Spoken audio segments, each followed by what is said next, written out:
Session, we are very pleased to welcome Terri Daniel.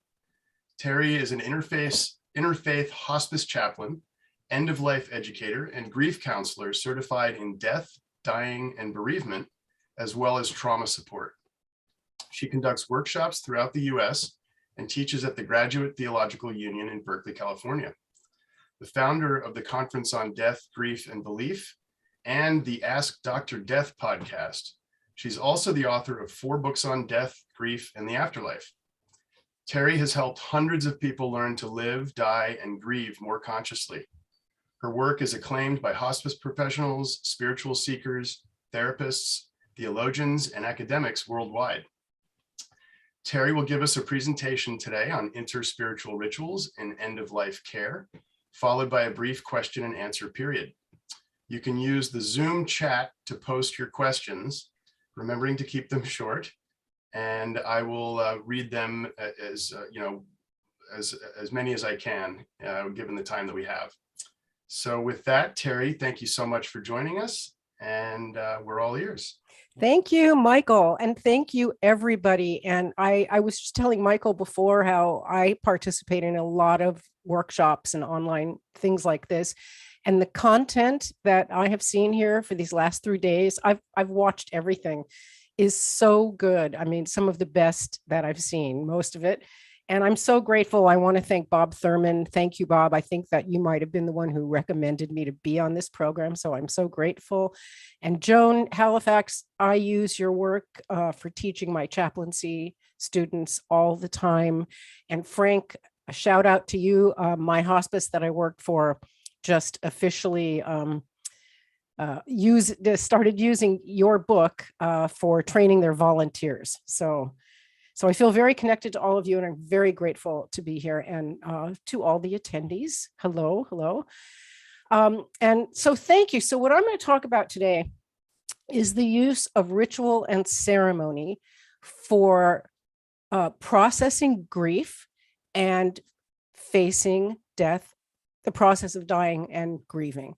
And I want to just start by trying to clarify the difference between ritual and ceremony. There is a difference, but most of the material you hear about this uses those two terms interchangeably.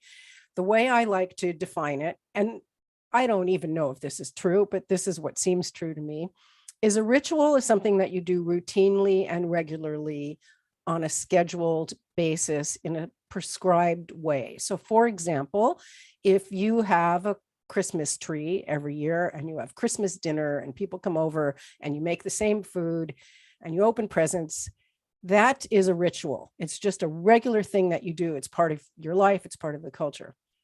If within that Christmas party, you have a special ceremony for lighting candles to honor the winter solstice or some other thing that's inside the ritual, that would be a ceremony. But that's a very vague definition, so don't stick to it too much. I'm going to use both of the terms ritual and ceremony interchangeably here because that's kind of how most people use it.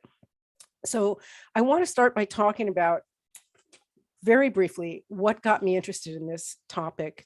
So I've worked in hospice now for 15 years, and most of those years I've been a chaplain. And I noticed 2 really important things in my work, even when I started out as a hospice volunteer. And the first was that lots of people were experiencing what I consider undue anxiety due to what I consider to be harmful and toxic religious beliefs that no longer fit with them or don't match up with their lived experience or their reality. And with that comes rituals and practices that also no longer fit. And I began to see that people were really in need of something new, a new, fresh theological perspective and new, fresh practices to go along with that. The other thing I found is that there were just very few tools for helping with grief. So what you usually hear when somebody is grieving, somebody will say, well, maybe you should see a grief counselor, or the hospice will offer grief groups, and that's all good. because we do need to talk about grief and we do need to tell our story. Being heard is a really important part of it, but it's not enough. And there's been a lot of research done recently on how grief counseling isn't actually effective for what we call normal healthy grief. And that's another thing that's important to know, is there is something called normal healthy grief. There is a normative trajectory of healing in the grief journey, but there's also unhealthy grief or complicated grief or pathological grief.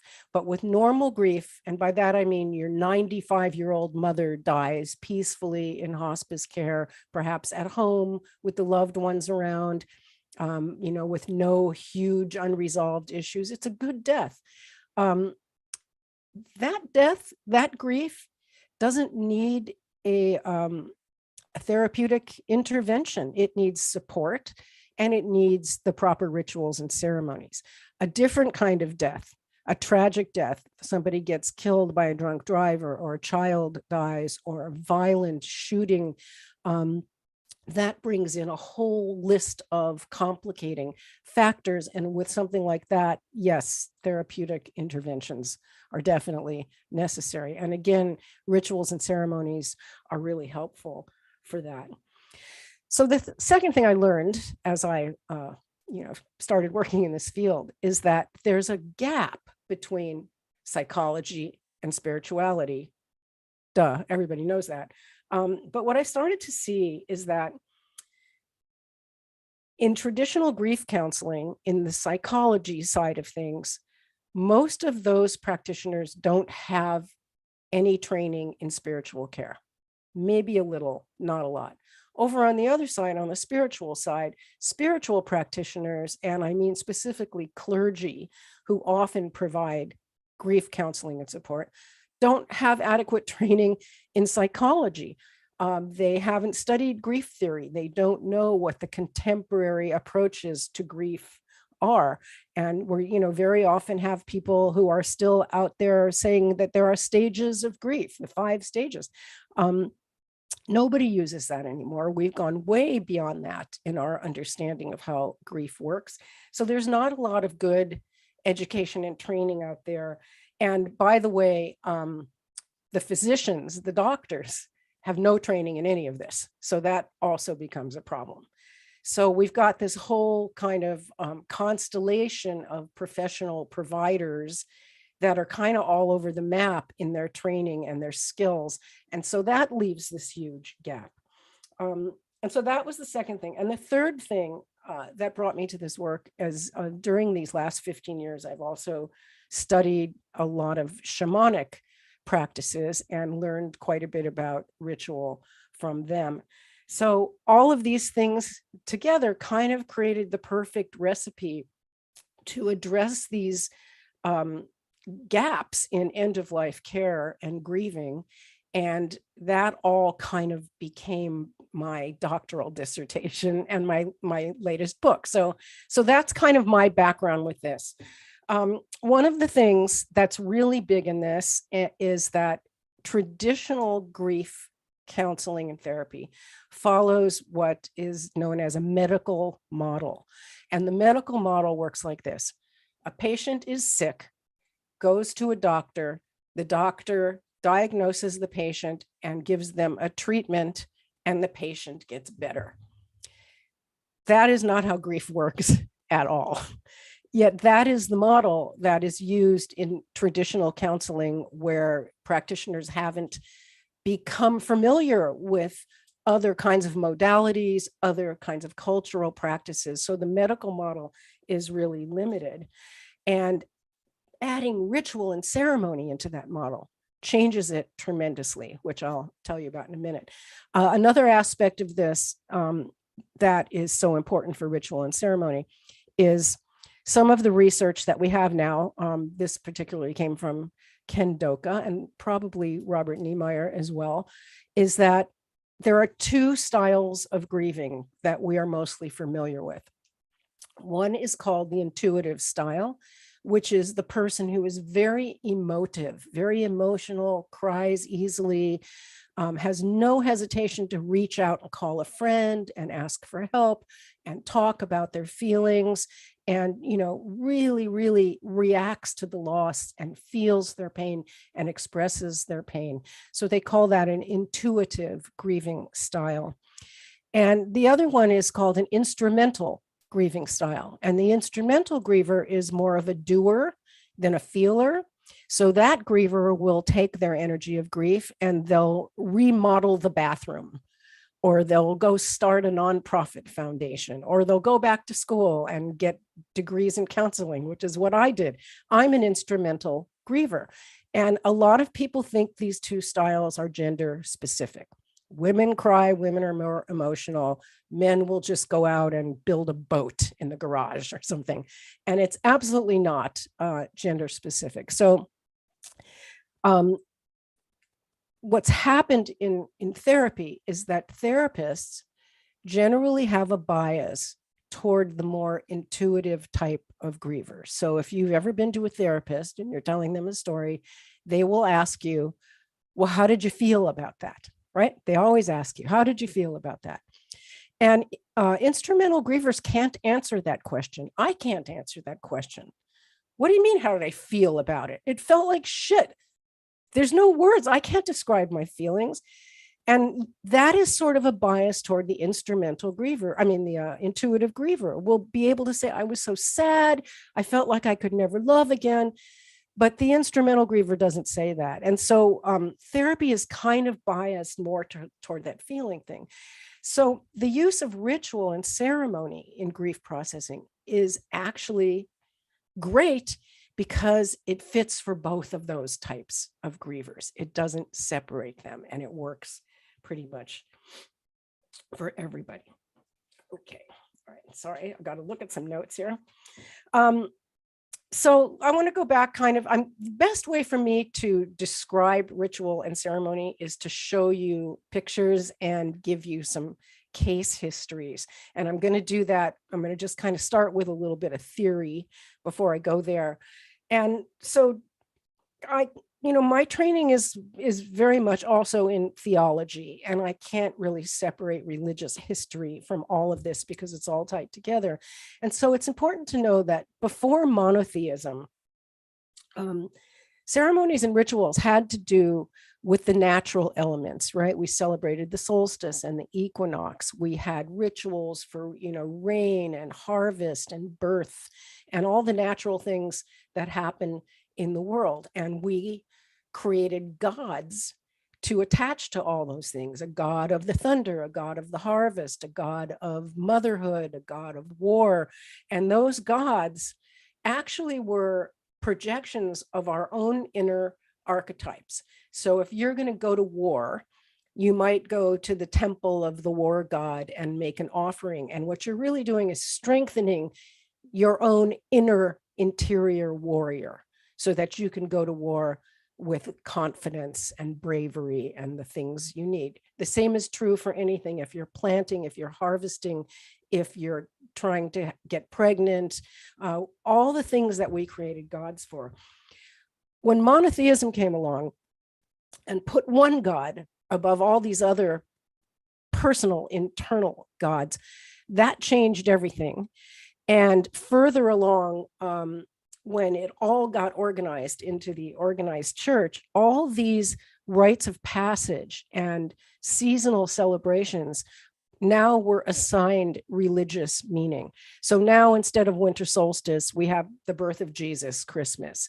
Now instead of spring and rebirth and planting, we have Easter, Easter eggs and Easter bunnies and pastel flowers. All of that stuff comes from the original polytheistic tribes.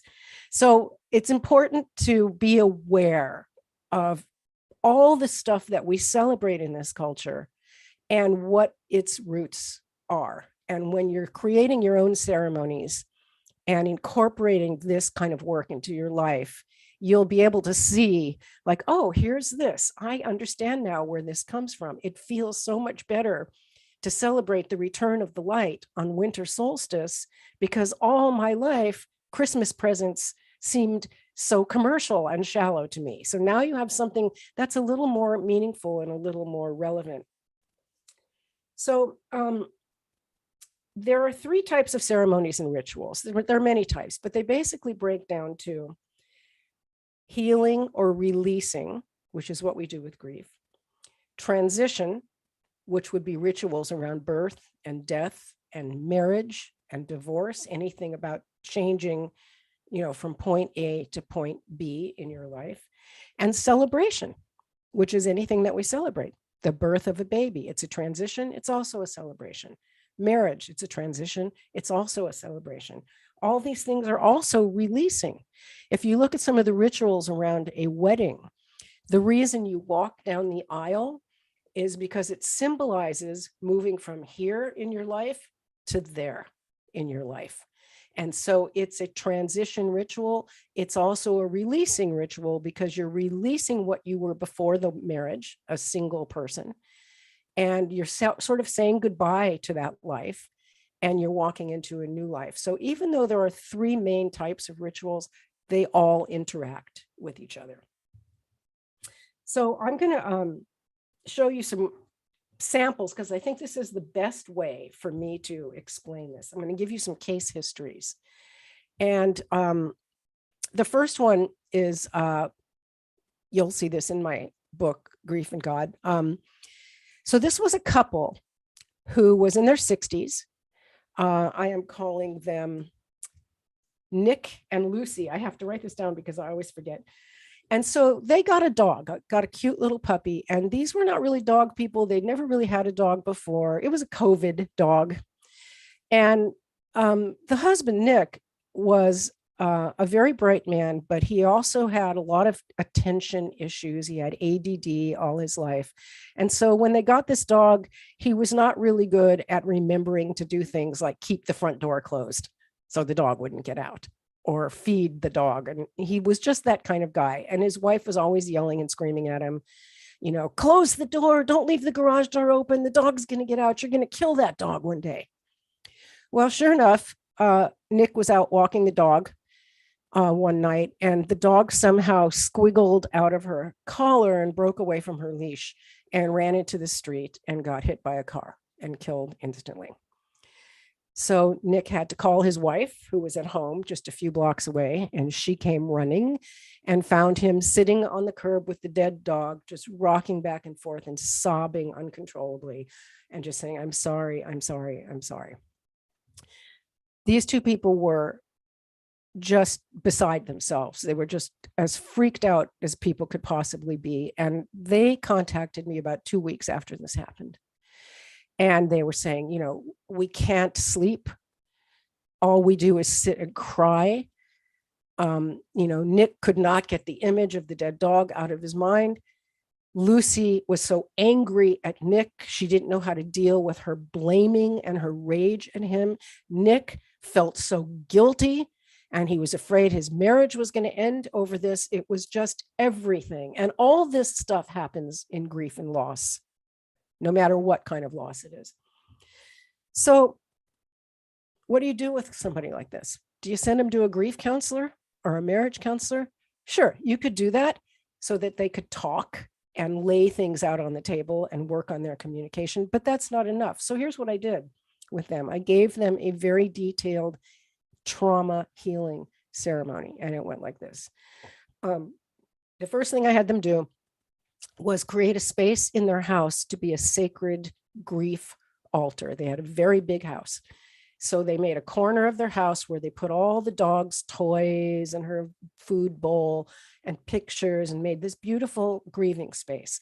And the reason you do that is because the lost person, whether it's a dog or a person, that energy is all over your house, everywhere you go. And if you can take that energy and sort of squeeze it down into a contained space, it's actually easier to contain your grief. So if you're in the bathroom washing your hands and you suddenly remember when your departed husband was standing there next to you or the dog was there and you just burst apart in grief, You go over to your little corner, to your sacred altar, and you bring your grief over into that space. And you cry and you pray and you talk to the departed person. You do it all in this little space. It actually helps to make it more manageable. So the second step in this process was to have each of them write down on a piece of paper all the difficult, unmanageable feelings, but they weren't going to show this to each other. So each person writes it down. So the wife writes, my husband can't be trusted. He's so irresponsible. He never does anything right. It's all his fault. If I had been walking the dog, this wouldn't have happened, blah, blah, blah. He writes on his paper, I'm such a jerk. My wife hates me. What am I going to do? I feel so guilty. I could have done it, whatever. He writes it. And they put it in 2 sealed envelopes. And now they put the 2 envelopes onto the grief altar. And they let that stuff just cook there for a while. And it could take a few days. It could take a week, a month, whenever they feel ready. And of course, I'm working with them every couple of days on this. And already they're starting to relax a little bit, because if you've taken that energy out of their body and put it into an external object and a form, and that's the first thing you do, is you want to get that out of your body. So eventually, after a couple of weeks, when they felt ready, the next step was they took their envelopes and they went out in the backyard and they dug a hole and they buried the envelopes into the earth. And never did they ever show them to each other. So now all that energy that's written on those papers, all that anger and that pain, is now going into the earth. It's becoming literally compost. The rain, the soil, everything is just decomposing it. And symbolically, it's also happening in their psyches at the same time. And after they did that burial ceremony where they buried all the unbearable emotions and thoughts, they started to feel better. And the husband, they're both medical doctors, by the way. And the husband told me, he said, the night after we buried those things was the first night I actually slept all the way through the night. And it feels like the bleeding has stopped. So that's his reference as a doctor. So that's my example of a very detailed ceremony. This is really trauma work. I'm sure that many of you are familiar with Bessel van der Kolk, who is the leading teacher on trauma. This is the kind of thing that he would do. And if you listen to Alberto Villoldo's talk the other day, I think it was on Thursday, he said, I even wrote it down because I thought it was so good. Let me see if I can find it. He said, rituals address the need for physical actions, symbolic representations to get your brain to change. You have to recognize the action of change, and seeing that action in visual form programs the change in the brain. That's how he said it. I say the same thing, but a little differently. Symbolic representations give form to the formless. The pain of grief has no container. It has no form. So we give it an object. Like one of the things that the shamans do to deal with pain is they'll say, pick up a rock. This is just happens to be a rock on my desk that my son painted when he was little. And blow your pain into the rock. Just blow really hard. All your grief, all your guilt, all your anger, all your shame, whatever the thing is. And then take the rock and throw it into a river, or bury it in the earth, or write it on paper and burn it in a fire, or bury it in the earth. So the idea with that is you're releasing it from your body. And because if you don't release it from your body, you get sick. Your body cannot hold that. These bodies are very fragile. And if you get it out of your body and put it into something else, then you give it to the earth. The earth is big enough to hold it. The river is big enough to hold it. And it's amazing how much this works. So, for example, when I happen to live right next to a river. So when I'm having a really stressful time, if I'm anguishing over something, I will make myself a little despacho, and I'll tell you in a little bit what a despacho is. But just as an example, a really simple thing, you can do this anytime. You just take a little piece of paper like this, and you write down whatever the thing is that you want to release just because you're so mad at your boss today, or you're so depressed about money, or whatever the thing is. You just write it down on the piece of paper and you fold it up. You tie a little ribbon around it. And I'm going to get to the ribbon part in a minute. So I'm just giving you the short version. And you just take this containing all the stuff and throw it in the river. I do this all the time, except I put a rock in it because it needs some weight to fall into the water. But I do this maybe like once a month, whenever I just need to release something. And in about 3 hours, my body actually starts to relax. I can visualize this thing floating down the river, carrying away all my anxiety. And now I can focus on taking action for whatever the thing is I have to fix. Okay. I'm mad at my boss. Now I feel like I'm strong enough. I can go have a talk with my boss and negotiate or whatever the thing is. Okay. So I'm going to show you some pictures now of just some symbolic things that'll give you some ideas of stuff that you can do. Let me share my screen. Where's the share thing here? There it is. Okay. Can you all see that? Yes. Okay. So I think I'll talk brief. No, I think I'm going to skip this part. Okay. So some of you who work in hospice may have worked at hospice grief camps for children. This is a very, very powerful experience to have. And if you ever have the chance to do this as a volunteer, it's so beautiful. And so what we did at this grief camp, if you can see here, these are little pieces of bark that came off of trees. And they made these memory boats. And so each child got a little piece of bark, and they put different objects on there. In this particular one, there's flowers. They could put a picture of their loved one. Sometimes they put pieces of popcorn and seeds. Here's some little rocks. And what the kids did is we all walked down to the river, and they set these little boats on the river and watched them get carried away. And sometimes the kids would run along the riverbank and watch the boats until they disappeared around the bend. And sometimes the boats would just sink. And what it did for the kids is it gave them a teaching on how to let go, a visual picture of this part of my life, of my childhood, my parent who died. You know, they're going away, they're going somewhere else, but my heart is still with them. And they're not gone. They're just going around the bend down the river. So that was a really beautiful one. Here's we do these a lot in my workshops. We build these little ceremonial bouquets, I guess, and anybody can do this. You can make a little thing like this, blow into the rose all your pain and your grief that you want to release, and take this full of natural objects and float it down a river, or put it in your garden as an altar, and just let the elements carry it away. Another shamanic thing is a despacho.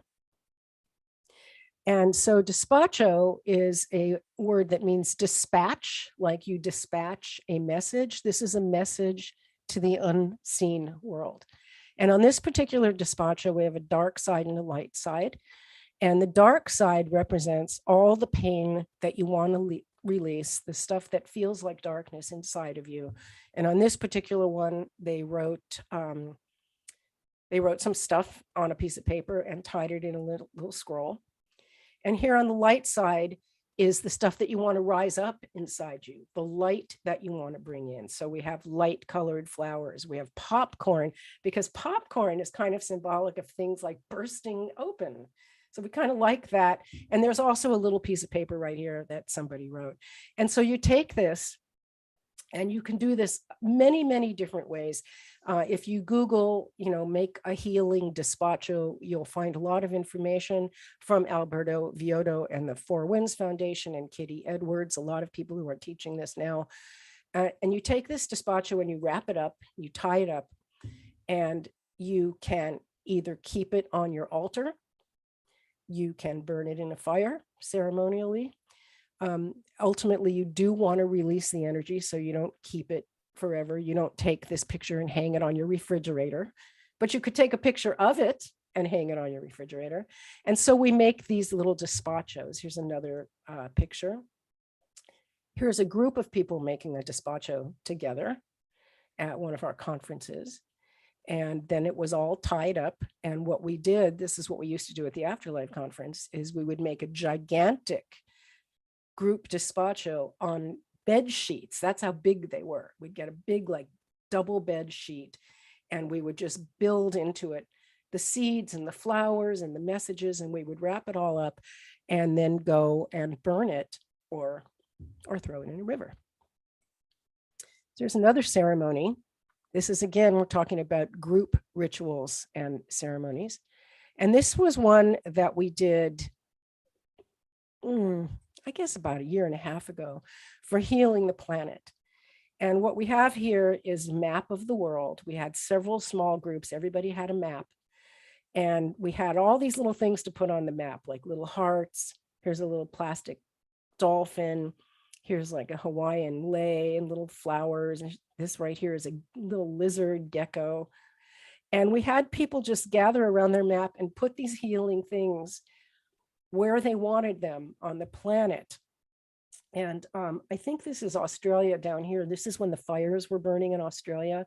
And so somebody put, I don't know if you can see this, it's a little plastic deer for all the animals harmed in the fire. And, you know, big hearts around Central America over here, because that's when we were having, you know, the refugees were coming in and going into the prison camps. So this was a political, spiritual activity. And everybody would create their own maps and tell their stories. And this was how we sent healing energy out to the universe. And here's another one. Rose petal ceremony. So we do this a lot with grief. I learned this from my friend, Austin Wells, a shamanic practitioner. And I actually did this at my mother's funeral. And so at the funeral, what we did is we passed out a basket of rose petals and everybody took 3 petals. And again, this shamanic practice of blowing is a way of doing breath work, because when you're grieving, you don't breathe, right? You just close up like this into this tight little knot around your heart and your lungs, and you become very contracted and constricted. And, you know, in trauma work, one of the first things you want somebody to do is breathe. So, you know, mostly what you do in trauma work is just help people to start breathing again. So we do this blowing thing to open the chest. So in the first rose petal, this was at the funeral, everybody blew into the rose petal all their sadness. I'm so sad that she died. I'm going to miss her so much. Life isn't going to be the same without her. In the second rose petal, you blow in all your happy memories of her who died. All the love, all the fondness, all the beautiful stuff that you want to surround her soul and your soul with. That goes into the second rose petal. And into the third rose petal is a message that you want to send to the person on the other side. I love you. I'm sorry. I will honor you by doing this thing or that thing. You know, you were a good mother, whatever the thing is. So now I have these 3 rose petals. And at the funeral, we didn't have a river like this, but we had a coffin, and everybody came and gathered around the coffin before it was lowered into the ground and threw their rose petals in. So we now had this beautiful coffin full of hundreds and hundreds of rose petals, full of people's prayers and energy. So I'm going to stop sharing real quick because I have some other stuff to show you, but it's sort of a bit of a transition. So does anybody want to ask any questions before I move on to this next phase? If you have questions, you can post them in the chat. I'm reading through it right now. Yeah. Well, while we're waiting for some questions, I'll tell you another thing that I did with my mother's death. So she was in the hospital. She was in hospice care, but in a hospital physically. And I did the same thing with the rose petals with my family members. I had them, blow into the rose petals and put, she was dying. She was actively dying. So she wasn't really responsive at this point, but we put the rose petals all over her body. And we also did something called the string ceremony. And I give credit to one of my favorite teachers in the whole world, Martine Prechtel, who wrote the best book ever written on grief, in my opinion. And maybe, Michael, you could type this into the chat room. It's called The Smell of Rain on Dust. And it's for anybody who wants to take a spiritual approach to grieving. This is really the only book I ever recommend. And I will send you guys some excerpts from that book. So here's how the string ceremony works. You get a piece of string about 4 feet long, and you can do it in many different ways. You can write a message on a piece of paper and wrap the string around the paper, wrapping. And with every wrap, you offer any number of things. It could be pain that you want to get rid of. Here's my anger. Here's my guilt. Here's my sadness, my depression, my hopelessness. And you can do it that way with your string. And then again, this becomes a little despacho that you can burn. But what we did with my mom is we did the string and we just wrapped it around into a little ball. And with each little wrap, everybody said the things that they remember about my mother. I remember the time that you taught me how to ride a bike. I remember the time that we went on vacation and, I got lost at the beach, and whatever the thing is, all the beautiful memories. Now, Martine Prechtel does this with a dying person. This is completely borrowed from him. And everybody does their little ball of string. And then you put them all into the coffin or into the cremation so that the person is carrying with them the stories that they created with their loved ones in this life. So I did that particular thing with my mother. I do that a lot with dying people and their families, but you can also do it with grief. You can do that string thing. I'll show you some pictures of that in a minute, as a way to hold all your grief and then release it to the elements. So I'm going to switch over to that right now. Let me get down here real quick. Sorry, guys, hang on.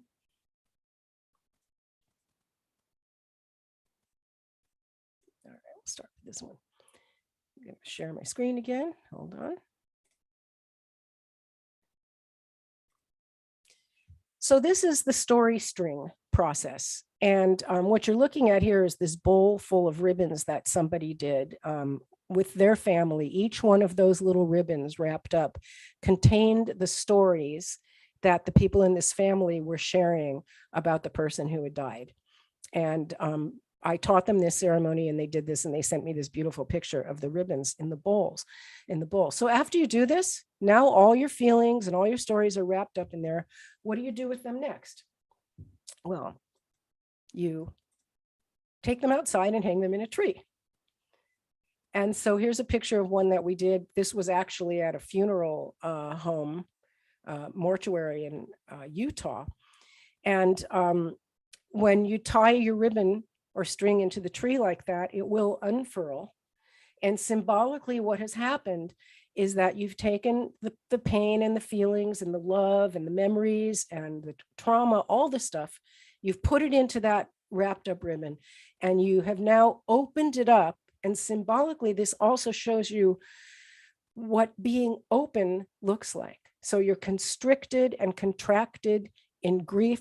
But when you do these rituals and ceremonies, you start to expand, contract, expand, contract, expand. That is healthy grieving. If you spend too much time in contraction, you can hurt yourself. If you spend too much time in expansion, you could be spiritual bypassing and not feeling your feelings. So the trick is to go in and out, in and out. A very important piece of grief theory right now is something called the dual process model, the loss and restoration model. And I will send all you guys all this information. And the dual process model says that you bounce back and forth between loss and restoration. 100 times a year, I mean, a month, 100 times a day, 100 times a week. Part of the day you're in loss, you're just like crunched up and contracted and crying. And then later on, the sun comes out and you go for a walk and you see a squirrel and you feel better for a minute. Or your friend calls you up and takes you out to dinner. And for 5 minutes or an hour, you feel better. You're in restoration. And so I tell people to do a chart of loss and restoration and to keep track. So on any given day, write down in the loss column, I stayed in bed and cried all day. And in the restoration column, you wrote, I played tennis and I felt better. So that's a whole process. I'm going to interrupt myself here briefly and just let everybody know that I am primarily a teacher, even though I also work as a hospice chaplain, and I love to teach. And I have a lot of really good articles and video links and stuff that I would love to share with all of you. So it's too much to put in the chat box. So what I would ask you to do is to email me if you want this information. And the easiest way to do that is to go to this website. You can put this in the chat box, Michael, but for people who are watching the recording, they can't copy and paste off of there. So it's really easy. The website is deathgriefandbelief.com. I'm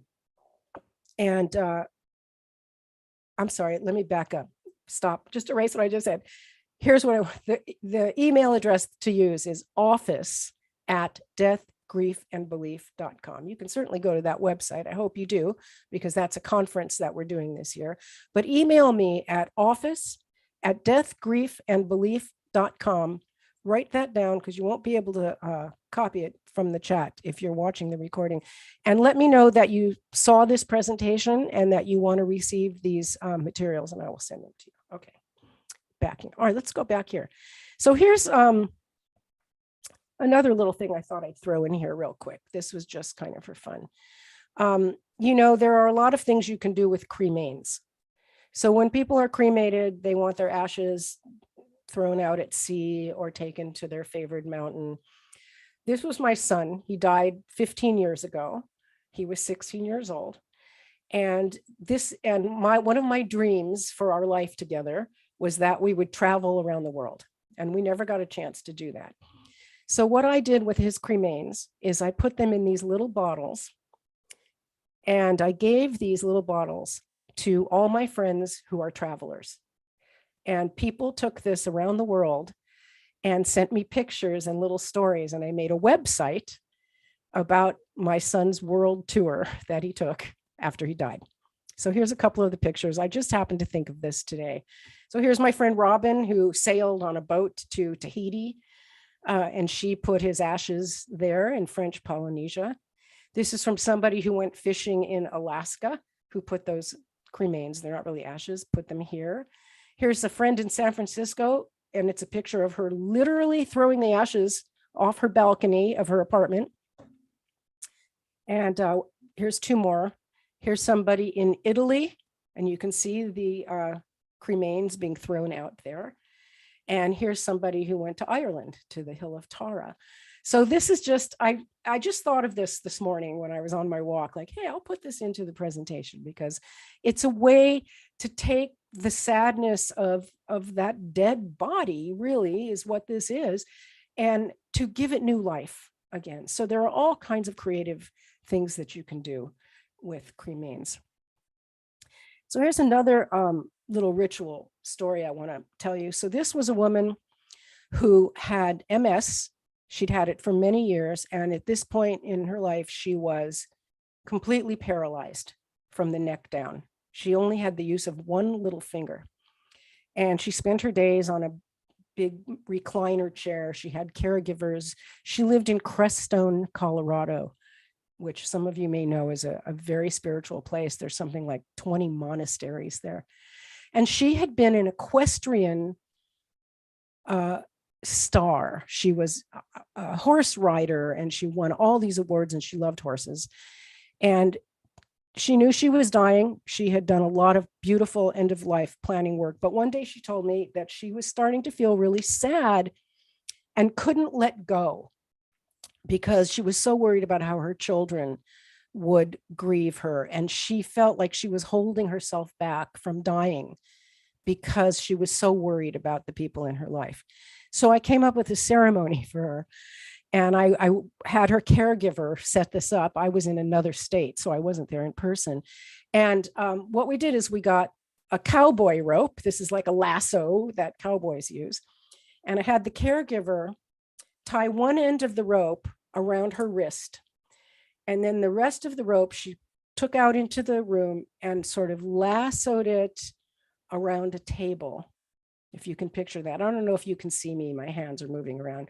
And so and on the table, they put all the pictures of her life, her equestrian horse awards, her doctoral degree certificate, all the things in life that she was attached to, pictures of her children. And so here she sat on her recliner, tied to this rope that encircled this table with all the memories of her life.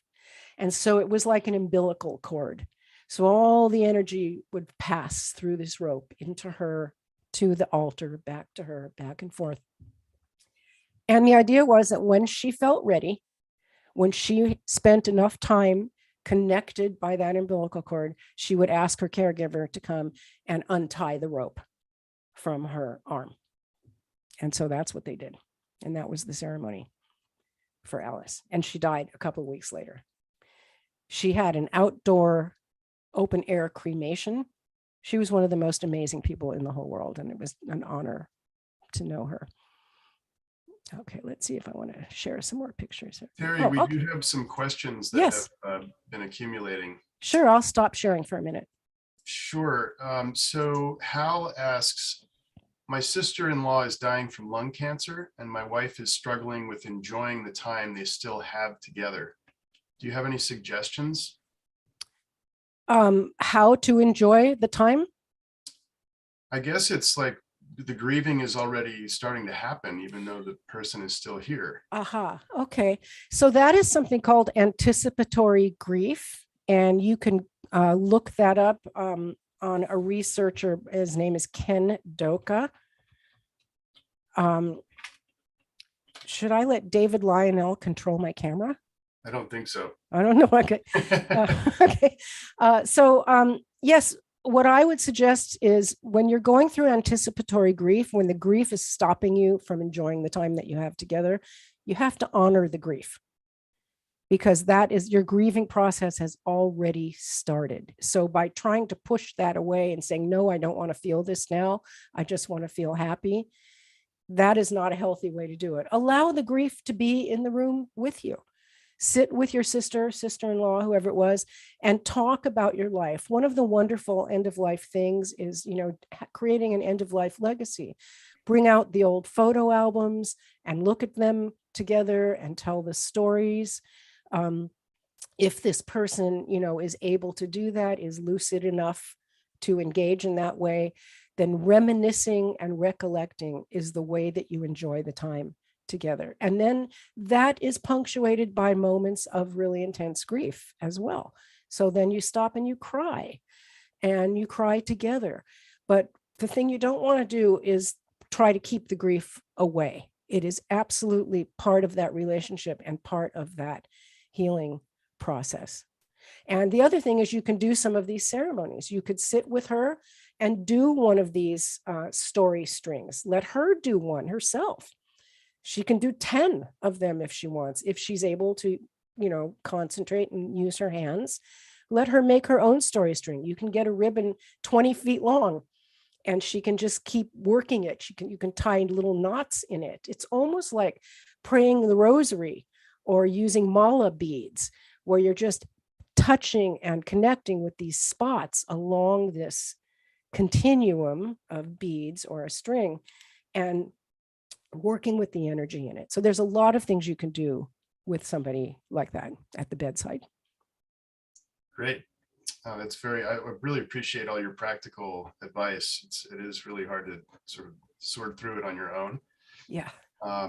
So Patty is asking how do you help clients who you know would benefit from ceremony, but are very against anything quote unquote spiritual?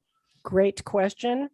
And, as you know, as a chaplain, we're not supposed to impose our practices or our beliefs on anybody. But you can introduce the idea of ceremony to someone without even using the word ceremony. A simple thing, an art therapy process. Ask them to draw a picture of their grief or draw a picture of their happiest memory. Ceremony is really a form of occupational therapy. It gives you something to do with your energy, with your hands, with your mind, with your body. That's really all it is. It's occupational therapy. So you can present it to a non-spiritual person using that language. Language is everything, like, well, here's a little kind of occupational therapy process that I've seen that's really helpful for people. Sometimes people, like that, have no objection to guided meditation, and sometimes they do. I mean, we've got a big spectrum of belief here out there in the world. But you can present ceremony to a person without using those, triggering words like God and spirit and even ceremony. I hope that helps. Yes. Great. So, and we've got about 9 minutes left, and unfortunately, we're not going to be able to run long because all the presentations today are pretty tightly woven together. Carol asks, how do you bring awareness to an individual who is running away from the grief they feel from the death of their beloved? Well, you really can't. And, you have to recognize the different styles of grieving. This person may not be running away. They might just be an instrumental griever. How do you know they're running away? How do we make that assessment? Are you a trained grief counselor and you're making that assessment, based on your professional knowledge?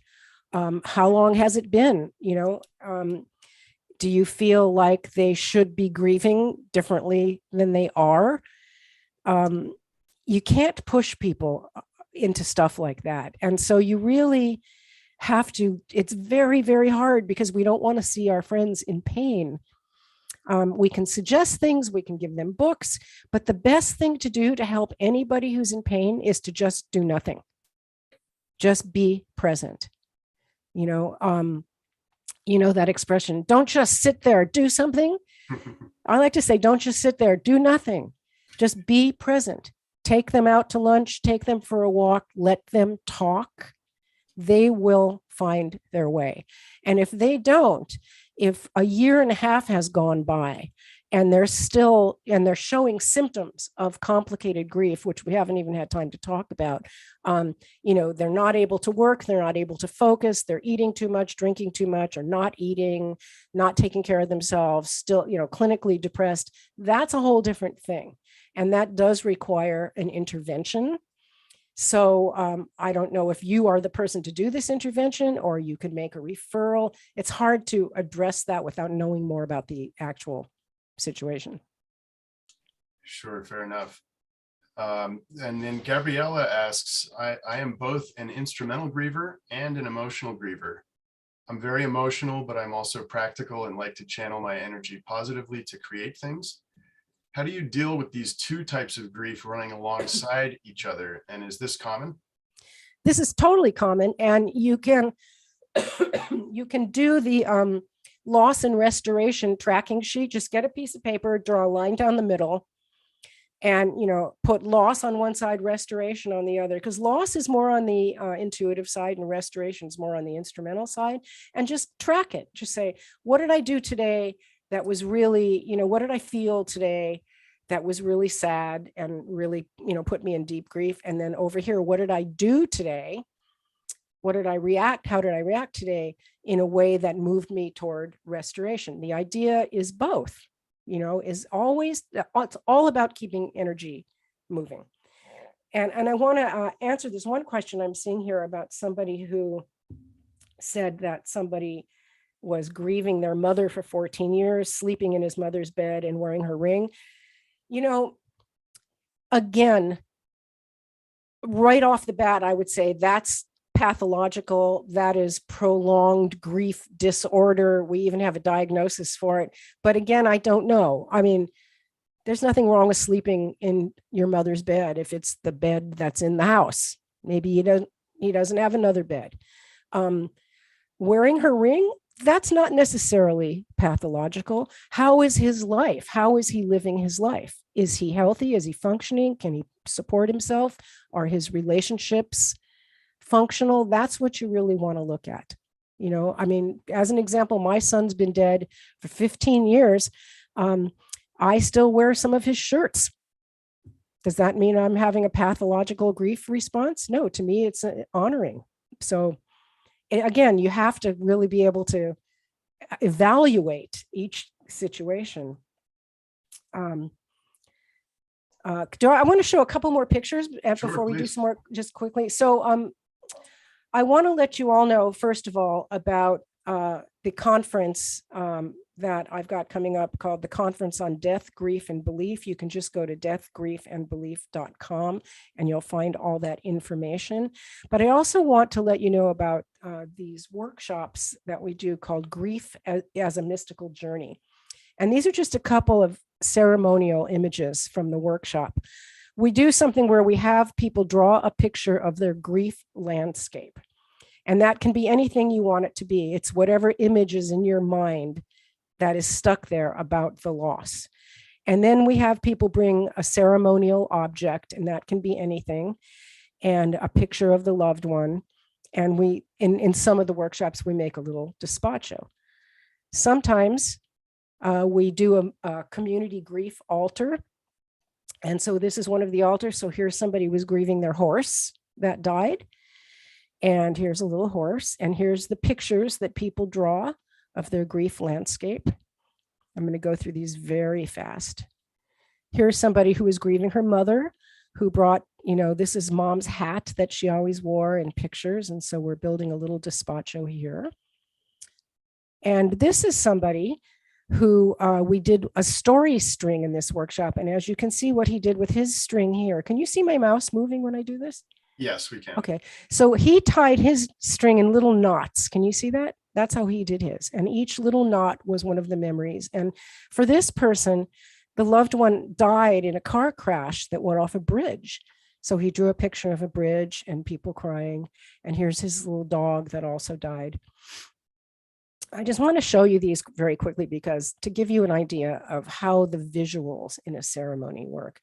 Here's somebody whose son died and he was a basketball player. So she brought his basketball to the workshop. She held on to it for the whole weekend. So this is one of the altars that we do in the workshop.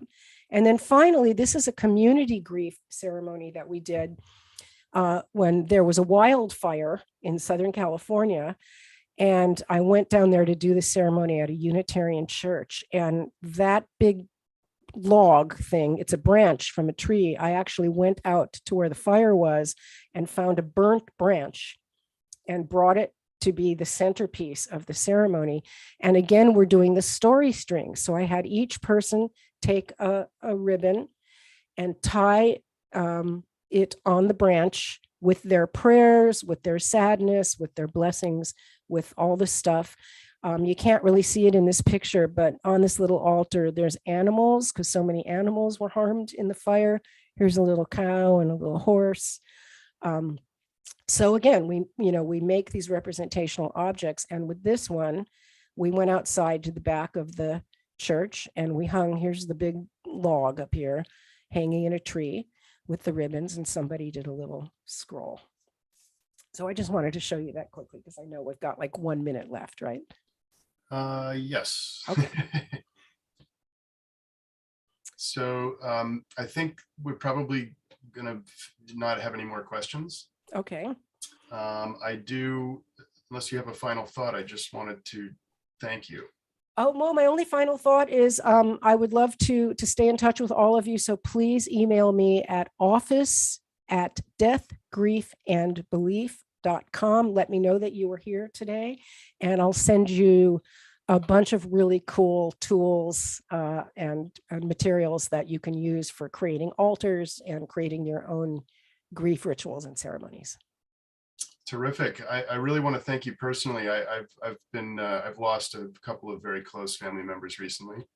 And I was reflecting that in all my years of studying the Book of the Dead, for the 25 years, the focus is always on the person doing the journeying.